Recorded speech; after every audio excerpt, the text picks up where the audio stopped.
Queridos irmãos, boa noite, graça e paz de Cristo Jesus. É um privilégio estar aqui com os irmãos nessa noite. Estive pela manhã pregando a palavra de Deus e agora, nesta noite, mais uma oportunidade que o Senhor nos dá. Para mim é sempre um grande privilégio poder falar das maravilhas do Senhor. Enquanto Ele der o fôlego de vida, nós estaremos adorando, servindo, falando de suas maravilhas, seja aqui no templo, no santuário ou nas ruas. Nós estaremos falando desse amor maravilhoso. Estivemos ali em Vila do Sol ontem, falando do amor de Jesus, vida de conhecendo Jesus como Senhor e Salvador, e hoje nós temos esse privilégio de estar aqui domingão adorando a Cristo Jesus. Você que trouxe sua Bíblia, abra sua Bíblia aí em Juízes, capítulo 3. Nós estaremos falando, seguindo a temática que já está proposto aí em nosso boletim, também no grupo do WhatsApp aí da nossa igreja. Juízes, capítulo 3, verso 15, é o texto que eu estarei falando, e eu dei um título para esta mensagem, o juiz canhoto que mudou uma nação. Juízes, capítulo 3, verso 15. Assim diz a palavra do Senhor. Então os filhos de Israel clamaram ao Senhor, e o Senhor lhes suscitou um libertador, Eude, homem canhoto, filho de Gera, benjaminita.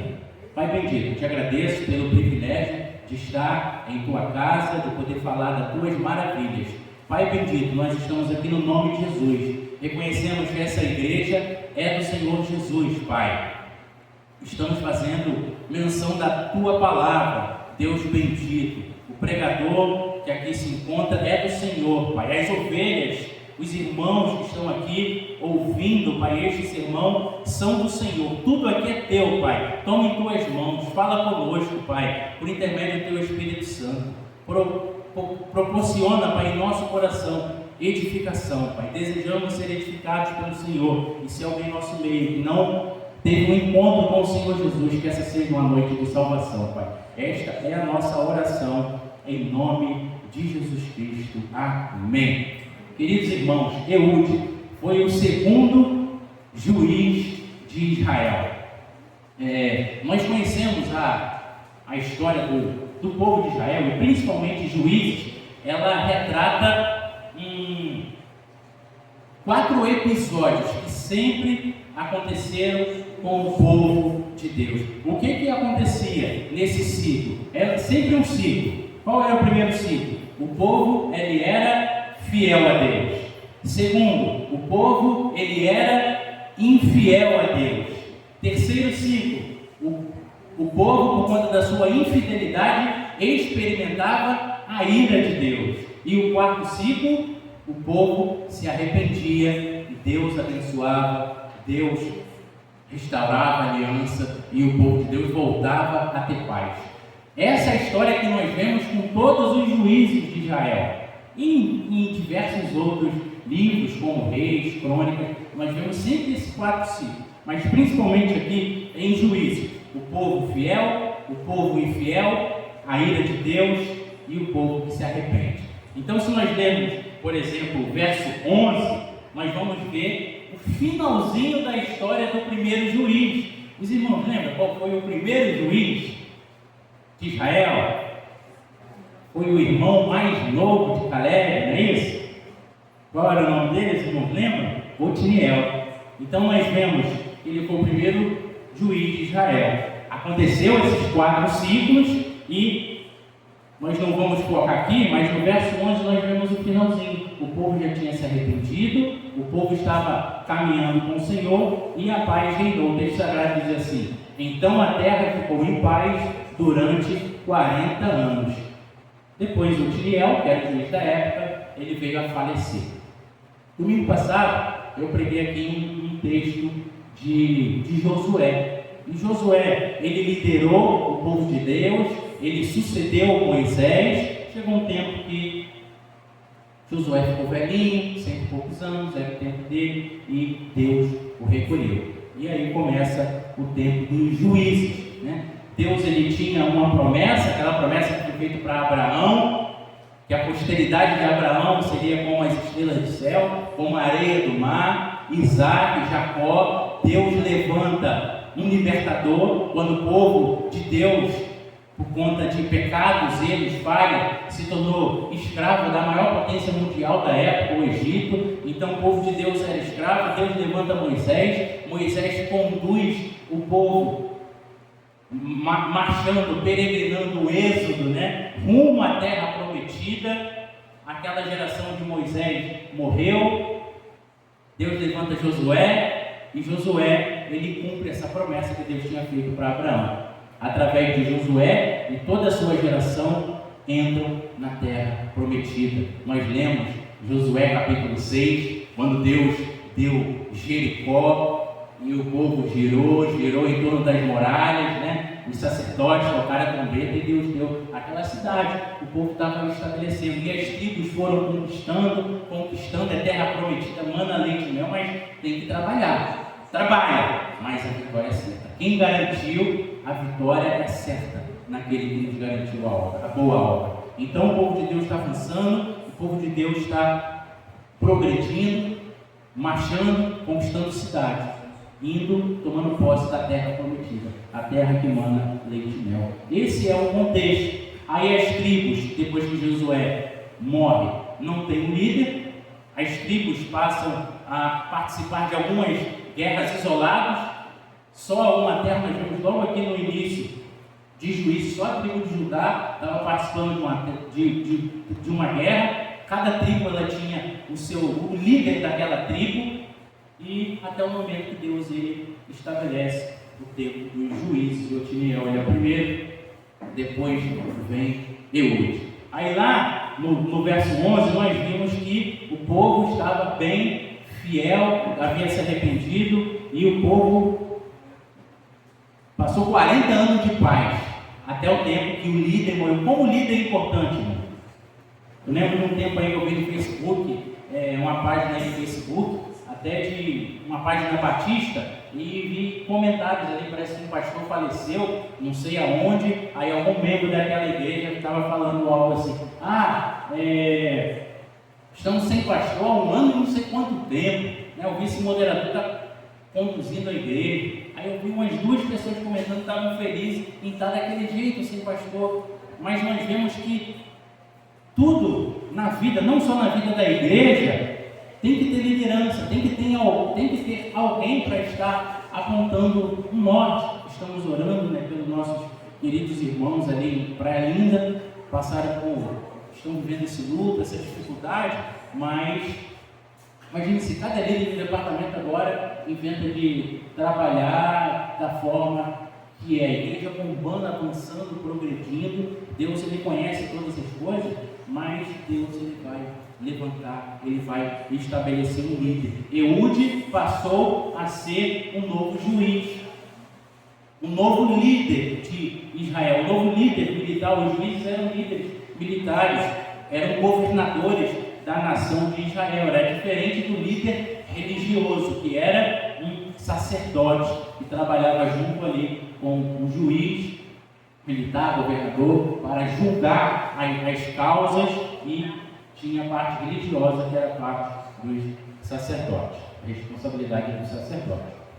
Então nós vemos no verso 12 uma infidelidade, esse ciclo: fidelidade no verso 11, aí nós vemos a infidelidade no verso 12, tornar então os filhos de Israel a fazer o que era mal perante o Senhor, adoraram os deuses de Eglon, rei dos Moabitas, e o texto diz: fizeram mal fizeram mal aos olhos do Senhor.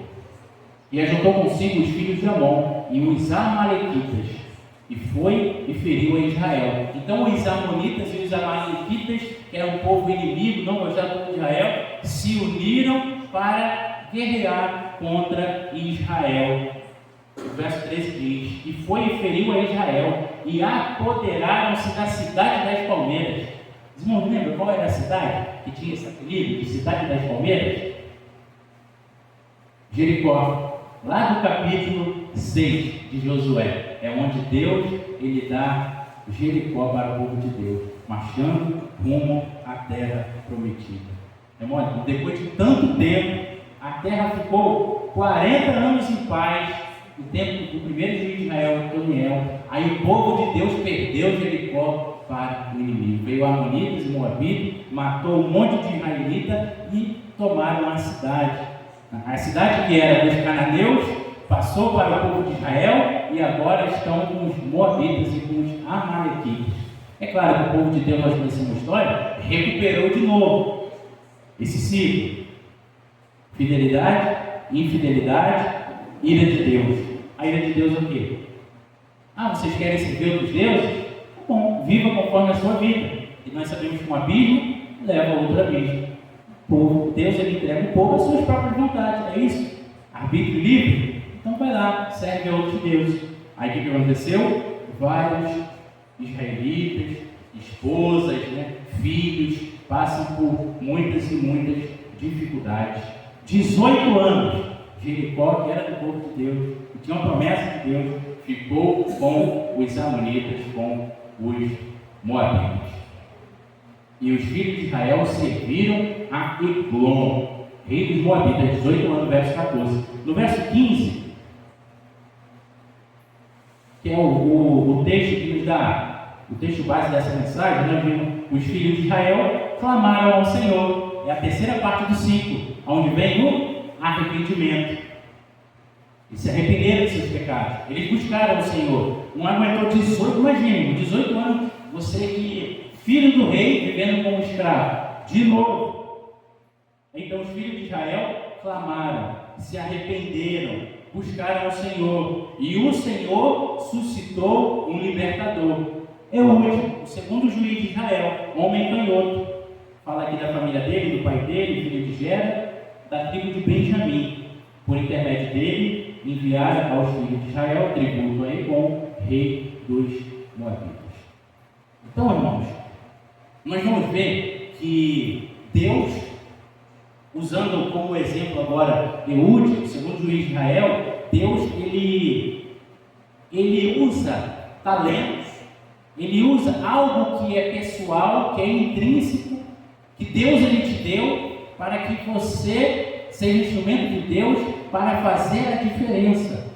Nós vemos muitas pessoas que às vezes, eu sou esquisito, eu tenho esse negócio, ou eu sou tímido para trabalhar de determinada forma. Deus ele vai usar você da forma que você é. Porque Deus ele usou Eude, um homem canhoto, é estranho, né? Um homem canhoto, mas nós conhecemos um pouquinho de história, até a minha sogra está aqui, né? Canhota, né? Quantas e quantas pessoas no passado não apanhavam porque era canhoto, está escrevendo conversa com ela, está escrevendo com a mão errada, você tem que escrever com a mão direita, certo é a mão direita. Pessoas eram queimadas, pessoas eram mortas, pessoas apanhavam muito para poder escrever com a mão direita ou para ser destro. E aqui nós vemos uma pessoa que tinha uma baita diferença, era meio esquisitinho, ele era canhoto, mas Deus usou, ele usou as habilidades que ele tinha. Nós ouvimos muito por aí, é canhoto ou não? É canhoto, né? Veio o pessoal canhoto, tem uma habilidade fenomenal no futebol, né? Quem joga futebol, lembra numa época de um jogador do Flamengo chamado Felipe, ele era do Vasco, depois foi do Flamengo, e o Flamengo foi campeão várias vezes acima do Vasco, e esse jogador chamado Felipe, ele sempre dava o mesmo drible, né? Ele fingia que ia para um lado e ia para o outro, aí os outros times colocavam 2 zagueiros para defender, e todo mundo sabia que era o mesmo drible, mas ninguém conseguia pegar. Ele sempre passava, ia lá e era bem habilidoso e conseguia sempre fazer o gol e levar o Flamengo a ser campeão. Então, nós temos muitas habilidades, nós temos algo que de repente pode aparecer com um certo defeito, mas Deus ele vai te usar do jeito que você é. Só você se conhece. Algo que de repente você diz, não, eu não sou bom, isso aqui, fulano é melhor, sempre que alguém é melhor. Poxa, Deus ele vai te usar. Como é que inicia a história desse juiz? Fazendo a diferença, que é o primeiro ponto dessa mensagem, sendo diferente para fazer a diferença. Nós somos diferentes. Algumas pessoas são diferentes. Eude, ele era uma pessoa diferente. Porque o que acontecia? Hoje, por exemplo, um soldado, um militar, ele era um policial. Você vê um policial, ele está ali de serviço, ele está com um coldre, que é um local onde você vai colocar sua pistola. Você coloca aqui a pistola, ele trabalha na rua, então ele já está com uma munição ali na câmara, pronto para usar, caso algum miliante tente alguma coisa contra. E é muito fácil ele pegar uma pistola, que é algo pequenininho, e ali empunhar e atirar e defender quem tiver que defender. Diferente de uma espada. Imagina, eu sou destro. Uma espada vai bater mais ou menos até aqui a minha batata. Aí eu sou destro, eu vou botar uma espada aqui do lado direito. Imagina como é que eu vou tirar uma espada. Ela vinha, eu tenho que ficar todo troncho, todo, fazer um malabarismo. Então espada não é como pistola. Se eu sou destro, a espada tem que estar aqui do lado esquerdo.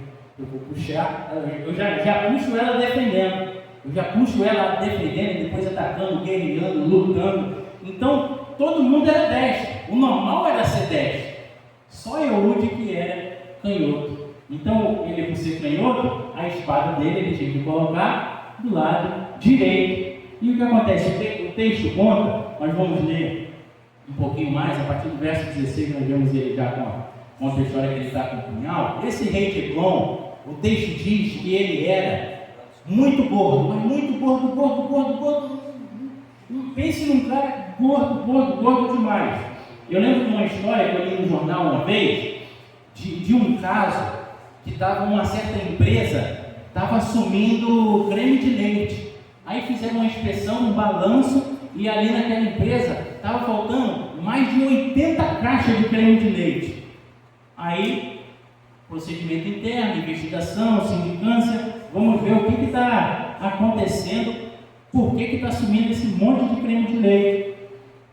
Aí, enfim, para encurtar aqui a história, descobriu que dentro desse paiol passava um certo cozinheiro, que o caminho da cozinha era o paiol, tinha que passar pelo paiol de mantimento. Aí esse rapaz, esse cidadão, ele era cozinheiro, ele tinha que acordar muito cedo, de madrugada, 3, 4, 5 horas da manhã, para poder cortar aquelas toneladas de carne, de frango, para poder servir para o pessoal, os colegas de trabalho. E ele era bem gordo. Depois descobriu investigação, enfim, apurou que toda vez que ele entrava ali, ele tinha que pegar a chave emprestada, cedinho de manhã, ele ia.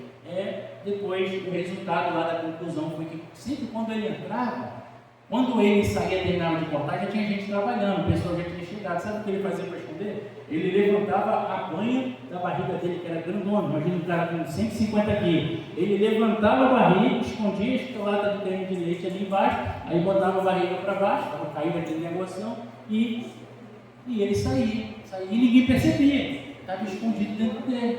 É mais ou menos algo que aconteceu aqui. Eude, ele foi visitar esse rei, o texto diz que ele era muito gordo.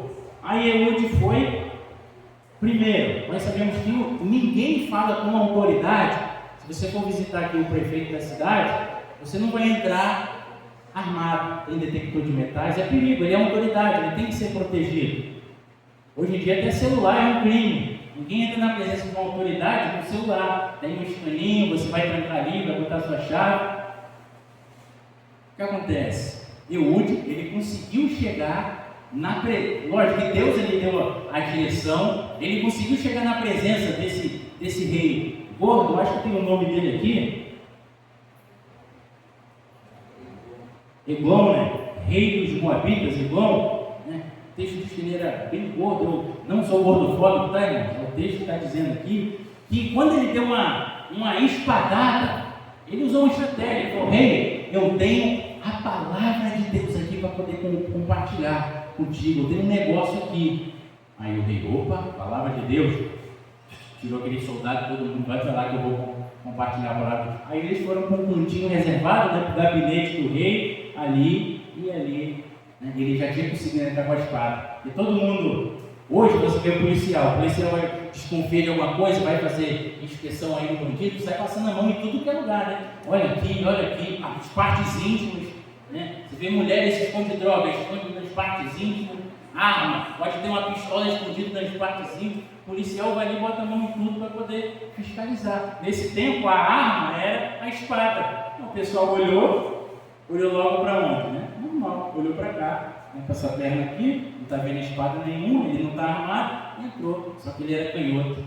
Deu para esconder. Os homens usavam aquelas roupas grandonas, igual as mulheres hoje, vestidão, né? E ele botou por dentro daquela roupona, só que do outro lado, de repente algum soldado pode até ter passado a mão só desse lado, não sei, o texto não diz, né? Eu estou imaginando aqui, conjecturando, mas enfim, o texto mostra que foi uma diferença que ele tinha por ser canhoto, e ele conseguiu colocar a espada do lado direito, camuflou e conseguiu ir até a presença do rei. Aí o líder morreu, ele deu uma espadada, o texto diz que pelo fato de ele ser muito gordo, a espada sumiu dentro dele, a gordura tomou conta de tudo e acabou que o cara ele morreu. E o texto diz que ele estava com dor de barriga, foi ao banheiro, foi se aliviar, o texto diz que ele foi se aliviar na privada e ficou um tempão ali, ninguém quer incomodar, aí tinha um portíco, uma porta pequena, por onde Eude saiu por ali e ele voltou para onde estavam seus amigos israelitas trazer o exército. Porque o rei caiu, a liderança do inimigo caiu, e assim o povo de Deus poderia estar avançando, né, sem ser combatido, porque normalmente o líder que dá ali a direção, e nós vemos no continuado texto, que o povo de Deus ele foi vitorioso, ele foi bem sucedido. Juízes 3:16 é onde mostra ali que Eude ele fez uma espada de dois gumes. Já ouviu essa expressão lá no Novo Testamento? Espada de dois gumes, ou espada de dois fios, né? Ele fez uma espada de dois gumes, né? Tem um comprimento, a medida, e ele botou por baixo das suas vestes no lado direito, porque ele era canhoto, né? Então, Eude vai ali e derrota o rei dos Moabitas. Deixa eu ver aqui a partir do verso 17, levou o tributo a Eglon. Ele foi lá pagar um tributo, né, pagar um imposto, levar um presente. Foi a estratégia que Deus deu para ele chegar até a presença desse rei. Aí no verso 17 diz que Eglon era homem gordo.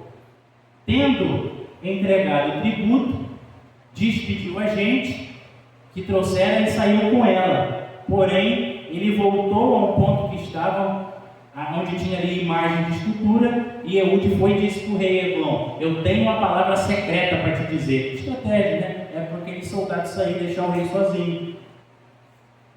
Aí o rei Eglon falou: tá bom, pode falar. Aí ele pediu para que todos saíssem da sua presença, o rei. Eude entrou numa sala de verão uma sala que o rei tinha só para si. E sentado, o rei sentou, aí Eude foi e falou para ele: eu tenho uma palavra de Deus para compartilhar contigo.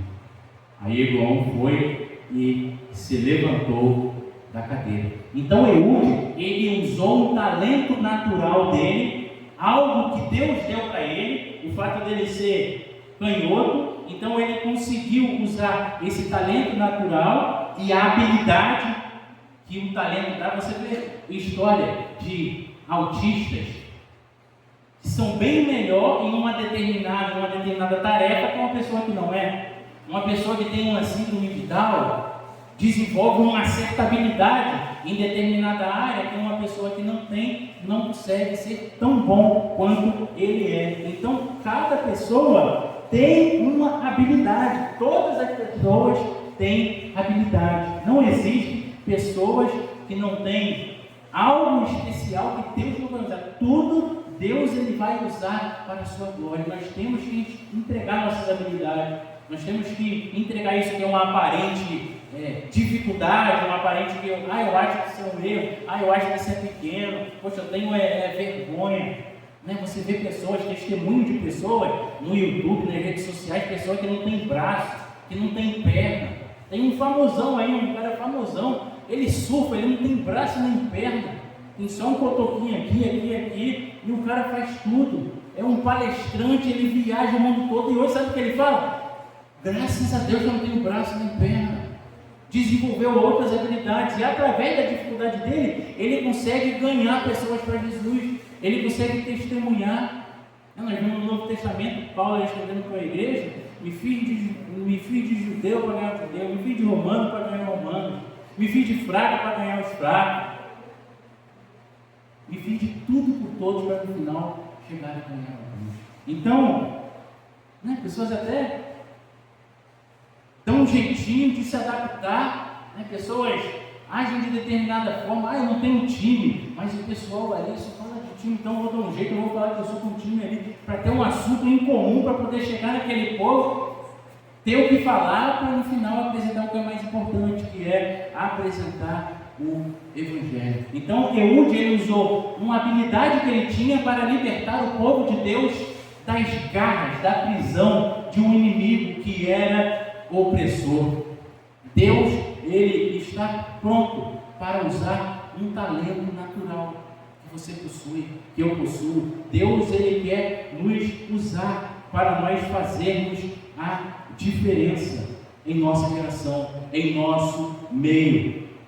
Êxodo, capítulo 31, é um texto que nós podemos citar, é o que vai acrescentar ainda mais isso que nós estamos vendo aqui, porque o tabernáculo, quando ele estava sendo construído, nós vemos aqui em Êxodo 31, Deus, ele deu habilidade para pessoas, habilidades que pessoas não tinham, talentos que pessoas não tinham. O que ele tinha? Eu tenho Deus, eu estou aqui, eu sou Rafael, eu sou Valmir, eu sou Juliana, eu sou ele, estamos aqui, usa. Eu lembro quando eu era novo convertido, eu batizei num mês, fui batizado, reconheci Jesus como o Senhor da minha vida num mês, no outro mês fui batizado, no outro mês, você quer critério aqui da igreja para trabalhar? Eu quero é trabalhar. No outro mês eu já fazia parte, uma igreja com 6.000 pessoas, irmão. Uma quadra inteira dessa aqui era a igreja, uma igreja gigantesca. Aí imagina um novo convertido, 2 meses de crente, eu fazia parte de um ministério chamado Integração e Batismo. A igreja Batista Monte Oreb, lá em Campo Grande. Qual era a minha função? A minha função tinha várias funções dentro desse ministério. 6.000 pessoas, muita gente para trabalhar. A minha função era recepcionar aquelas pessoas que reconheciam Jesus como Salvador. Vinham aqui à frente, o pastor fazia apelo: vamos lá, meu filho. A gente levava para uma salinha e a gente tinha um primeiro encontro. Falava um pouquinho ali, recepcionava bem, já pegava os dados, orava junto com ele, mostrava o que é reconhecer Jesus como Senhor e Salvador. Enfim, foi muito legal, muito bacana poder trabalhar assim. Eu me coloquei à disposição, eu queria trabalhar, eu queria fazer a diferença. Eu estava no lamaçal, eu era escravo de Satanás, eu só fazia o que não prestava. Agora que eu sou de Jesus, eu quero somar força. E eu não sabia que eu era bom, não era bom em nada, nem crente eu era, com esse Jesus velho de 20 para 21 anos. Eu quero ser crente, eu quero ajudar, eu quero fazer alguma coisa por Jesus. Ele fez por mim, ele entregou a sua vida. E ali, com 2 meses de crente, eu já estava trabalhando. Deus, ele quer nos usar. Ele sempre diz que na igreja tem a vaga, na igreja tem emprego, essa procurando emprego, vem trabalhar aqui. Deus, ele vai abrir as portas. Deus, ele vai abrir as portas. Aqui sempre há o que fazer. Então nós vemos aqui 2 pessoas que Deus capacitou para fazer algo especial, algo que dá até para trabalhar lá fora. Olha só, Êxodo 31, disse mais o Senhor a Moisés: eis que chamei pelo nome a Bezalel. Esse nome é conhecido, né, por nós, Bezalel, né? Aí diz aqui qual tribo que ele era, quem era o pai dele. O texto diz que Deus encheu ele do Espírito e encheu ele também de habilidade. Eu estava comentando com alguém hoje, foi a irmã Vilma, estava lá, estava dirigindo o culto aqui hoje pela manhã, falou: nossa, estou tremendo, eu estou muito nervosa. Eu falei: irmã, tem 10 anos completos que eu estou nervoso. Toda vez que eu subo para pregar, eu fico nervoso. A semana inteira, nervoso. Fico tenso, porque não é de timidez, mas é temor a Deus, é responsabilidade em fazer as coisas de Deus. Imagina, irmão, alimentar o povo de Deus, isso não é qualquer não. É uma grande responsabilidade que Deus nos dá. Então, tem 10 anos que eu vivo alucinado. Passo a semana tensa. Aí depois que eu prego, alivia, mas amanhã é segunda, já tem que começar a estudar de novo. E quarta tem estudo, domingo tem pregação. Responsabilidade, mas também é um grande privilégio, porque eu entendo que eu fui chamado para fazer a diferença. Você foi chamado para fazer a diferença. Deus nos encheu de habilidade. O verso 4 diz que Deus fez esse homem elaborar desenhos. Deus deu inteligência para esse homem, Bezalel. Deus deu conhecimento em todo o artifício, para trabalhar com ouro, para trabalhar com prata, para trabalhar com bronze. Verso 5 diz que Deus ensinou ele a lapidar pedra. Deus ensinou a ele a entalhar madeira para toda sorte de lavores. Eis que lhe dei por companheiro a Aholiabe. A gente nunca trabalha sozinho, sempre tem alguém para estar junto com a gente. Coisa linda, né? Bezalel e Aholiabe. Deus chamou os dois para trabalhar nessa área, para construir o propósito de Deus, o tabernáculo, para deixar ele bonito, chiquérrimo, elegante. Aí vem falando qual era a tribo dele, né? Esse era da tribo de Dan, Aholiabe. O Bezalel ele já era de outra tribo, era da tribo de Judá. Deus uniu aqueles dois colegas para poder trabalhar. Eis que dei habilidade. Esses homens eles se tornaram hábeis para que pudessem fazer tudo o que fosse ordenado. Então, irmãos, a gente teme ao Senhor, mas Deus ele quer usar, Ele quer te usar para trabalhar no ministério que Ele colocou em suas mãos. É Ele quem capacita. Ou você acha que os discípulos de Jesus, ele sempre fala isso, né? Já vieram prontos, já vieram capacitados, tiveram que caminhar um tempão com o mestre quem capacitou. Jesus, Ele é o mestre, é Ele quem te capacita, Ele quem capacita a igreja. Você tem que dizer sim, eu quero trabalhar, eu quero produzir. Viu que coisa linda que Deus fez? Esses são, mais uma vez, irmãos, olha o que Deus fez. Deus, eu enchi do Espírito de Deus, dei habilidade, inteligência, conhecimento em todo artifício, para trabalhar com desenho, trabalhar em ouro, trabalhar em prata, trabalhar com madeira, trabalhar com um monte de coisa.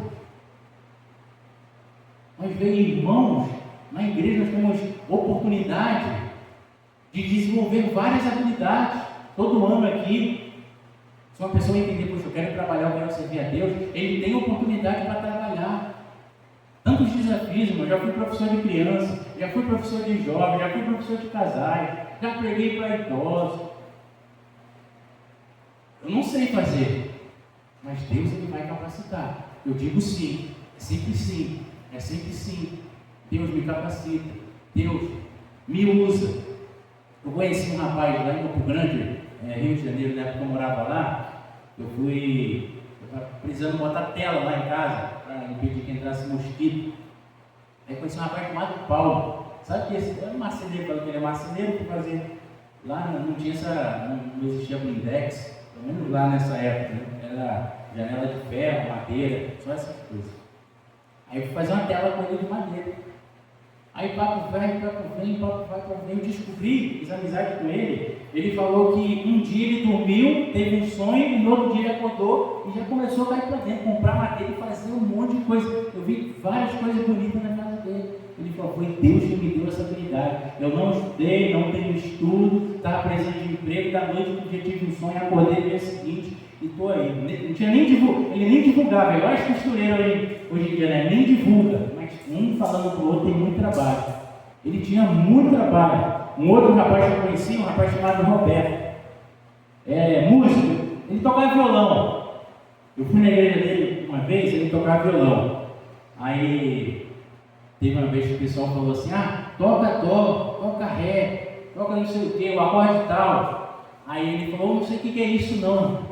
Eu só sei ouvir e fazer. Ele falava de quadradinho. Ele falou, a maioria das músicas eu só sei tocar quadradinho. Eram 4 acordes que ele lá tocava. Aí depois eu fiz amizade com ele, a gente foi passear junto. Aí ele falou que ele estava um dia orando, pedindo direção para Deus. E ele aprendeu assim, ele não sabia o nome dos acordes, ele só sabia chegar lá, ele ouvia e ele tocava. Ele falou, foi Deus que me deu. Já velho, um dia orando fazendo um barulho lá no violão velho que eu tinha em casa, e comecei a tocar as músicas, já estou há não sei quantos anos tocando, não sei o nome dos acordes, mas eu toco. É uma habilidade que Deus, Ele deu, e Deus Ele faz esse tipo de coisa. Segunda parte, caminhando para o fim, usando a espada do Espírito. É o tópico. Tem muita espada aqui, né? Muita espada. Então não podia ser diferente esse segundo tópico. Usando a espada do Espírito. A Bíblia diz que Eude, lá no verso 16, né, ele fez uma espada de dois gumes, que cortava para os dois lados, afiada, né, para que pudesse cortar em ambos os lados, não como uma faca só que corta somente um lado. Lá no verso 16 do capítulo 3 de Juízes, aí lá no verso 22, nós vemos Eude indo lá e seguiu a direção de Deus, usou a espada, e o povo de Deus foi vitorioso, né, por ter se arrependido, por ter orado. Deus levantou Eude, o povo se arrependeu, o povo chorou, Deus deu a direção e ele foi usado como libertador. Algo interessante é que em Hebreus capítulo 4, verso 12, está escrito que a palavra de Deus, ela é como uma espada. A palavra de Deus é comparada a uma espada de dois gumes, não é isso? De dois cortes, de dois fios, que penetra na divisão da alma e do espírito, da junta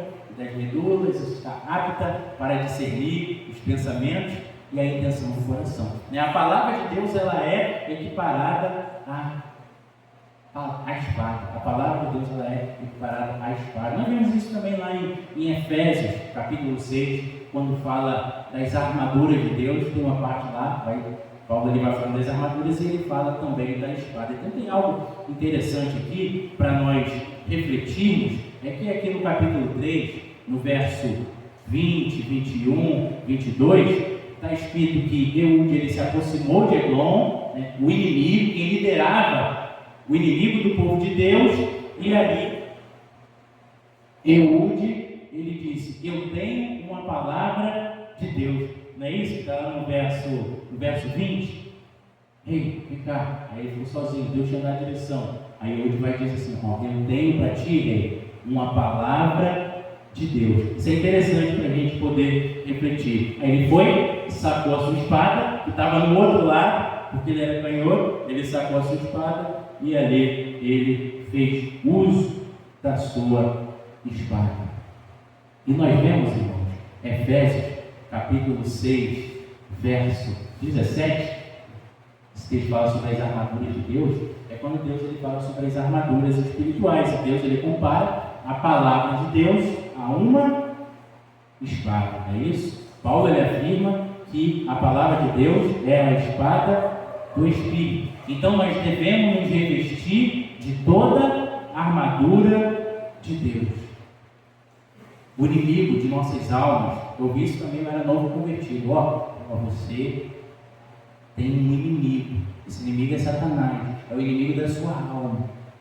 Ele vai fazer tudo para atrapalhar a sua vida, para fazer com que você venha desistir, enfraquecer, lançar problema na tua casa, entre os membros da sua família. Ele é o seu inimigo. Nós devemos usar a espada do Espírito, a palavra de Deus, para poder, nesse nosso tempo, afastar, impelir, guerrear. É a palavra de Deus. Não é assim, irmãos? Não foi isso que o nosso mestre, nosso Senhor Jesus fez?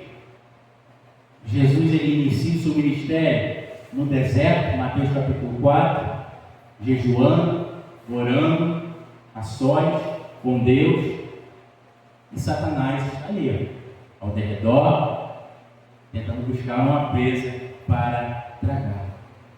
E Satanás, primeiro herege do Novo Testamento, sempre buscando um jeitinho, sempre dando um jeitinho de torcer a palavra, para parecer que era, para enganar Jesus.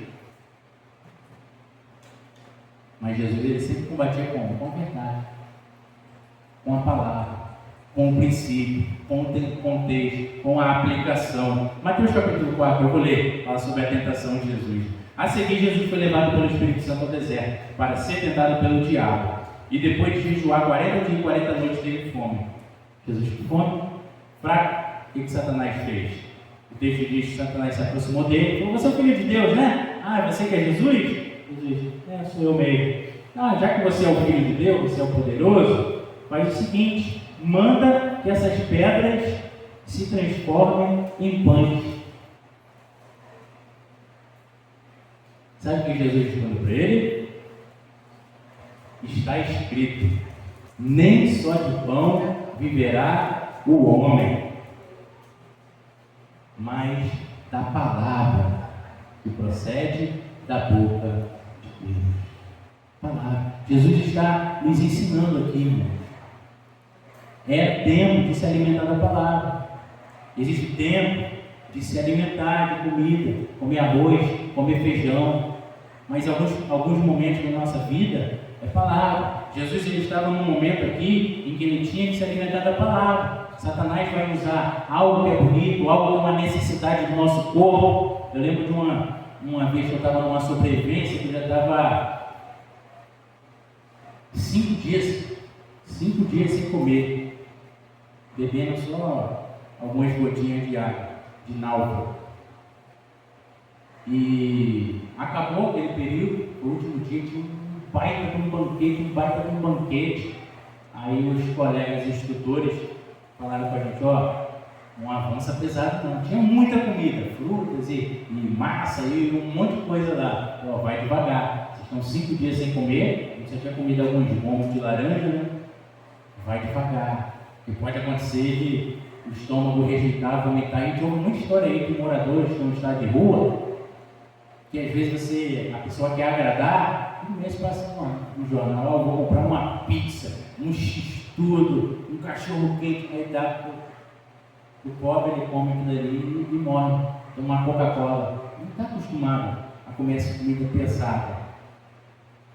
Mas o que é carne, cara? O que o olho fica, que delícia, lanche do McDonald's, eu vou comer, aí come, morre. Toma, nós achamos que está muito batendo, porque a nossa carne, ela vai nos trair. Aqui a hora de guerrear era a palavra, é o homem espiritual, e Jesus, ele resistiu. Continuando o texto, verso 5: o diabo levou a cidade santa e colocou sobre o pináculo do templo, a parte alta, né? E mostrou para ele a cidade, né? A cidade, as casas, o mundo todo. Aí o diabo foi e disse para ele: ó, se tu é o filho de Deus, se atira daqui lá para baixo, porque está escrito na palavra: aos seus anjos ordenará teu respeito e te guarda. Ele vem distorce, ele vem pelo texto totalmente fora do contexto que Jesus está vivendo. E eles vão, Satanás diz para ele: esses anjos vão sustentar a sua mão. Aí Jesus combate ele como? Com a palavra. O que Jesus diz para ele? Também está escrito: não tentarás o Senhor teu Deus. É claro que se Jesus ele faz isso, os anjos de Deus iriam ser enviados para salvar Jesus. Para que eu vou tentar, meu Deus? Vou mostrar que eu sou bambambam. Não tentarás o seu Deus. Então Jesus, ele usa a palavra. Levou o diabo, a terceira tentação, né, irmão? Levou o diabo a um monte alto, mostrou todos os reinos do mundo e a glória deles, e disse: tudo isso eu te darei, se prostrando me adorares. Olha o que Satanás prometeu.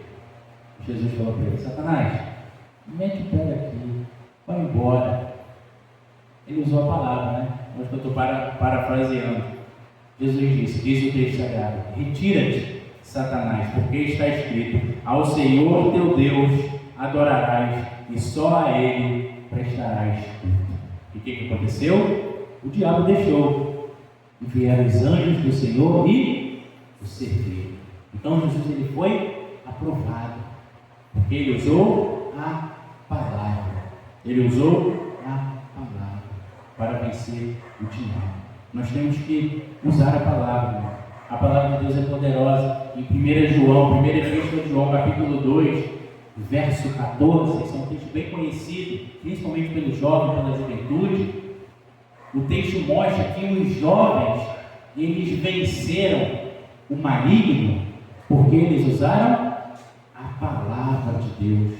Os jovens venceram o maligno porque o texto sagrado diz: a palavra de Deus permanece em vós.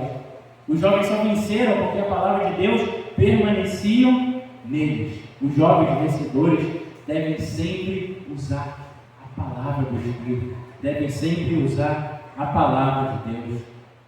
Salmo 119, verso 9, traz algo muito interessante. De que maneira poderá o jovem se guardar puro? E aí, como é que o jovem ele pode vencer?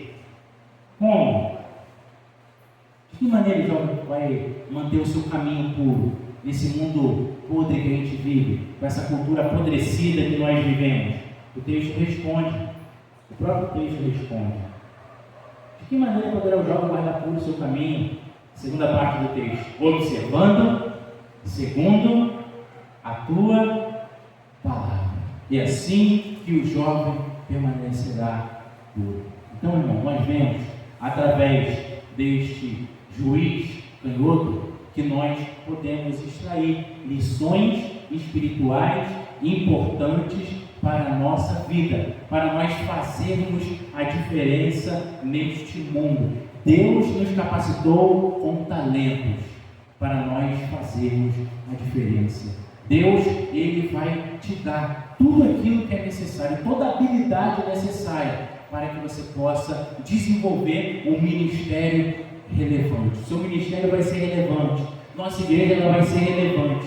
Tudo que nós devemos fazer é dizer sim, é nos colocarmos diante do Senhor para que Ele possa nos abençoar. Então, o primeiro passo é entregar a vida a Jesus. O primeiro passo é participar desse ciclo. Arrependimento. Arrependimento. Eu estou afastado do Senhor, eu devo me arrepender para que Deus possa suscitar um Eude para fazer a diferença.